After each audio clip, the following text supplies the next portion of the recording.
My name is Katrin Langensiepen. I'm the only person, the only woman with a visible disability in the whole parliament. What was my motivation to raise my voice? I wanted to become a journalist, speaking in front of the camera, presenting the news, traveling around the world, and persons told me, oh well, say goodbye to that dream.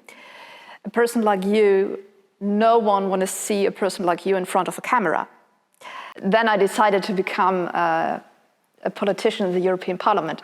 I can raise my voice for persons with disabilities who are maybe not able to, or scared, or whatever. The current situation for persons with disabilities in the labor market or in the labor sector is really, really bad. Around 50% of persons with disabilities don't have a job.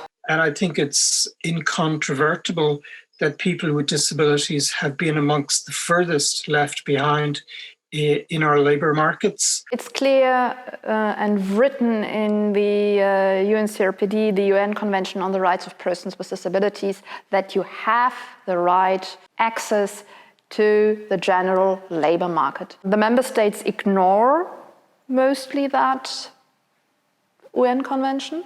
That's against the human rights law, as you can say. I wrote a report on that issue, on the situation of persons with disabilities in the labour market in the European Union. And I wrote it not alone, I wrote it with other persons with disabilities. And we had a light on the situation, how it is bad, and what can we change. The problem is the issue that persons with disabilities are not visible in the society. They are not visible in the open society and then automatically not really visible in the labour market. Many persons with disabilities are working in sheltered workshops. They are excluded from the labour market, excluded from companies, and our demand is to phase out sheltered workshops. But that doesn't happen from up to today. So we ask, persons with disabilities working in sheltered workshops need a minimum wage, and they have to get the same standard like a person without disability outside the sheltered workshop. In the sheltered workshop, the people get a kind of a salary, you can call it pocket money, around €150 per month. Well, I think we could take a leaf out of the books of our American cousins who 4 or 5 years ago, the Department of Justice instructed the states to transition away and shut down their sheltered workshops. And I think the European Union is in a good position to demand that, because we can actually support states as they transition toward different models into the future. That's where I think the European structural and investment funds become a critically important tool for the European Union in kind of reshaping the labour markets of the future.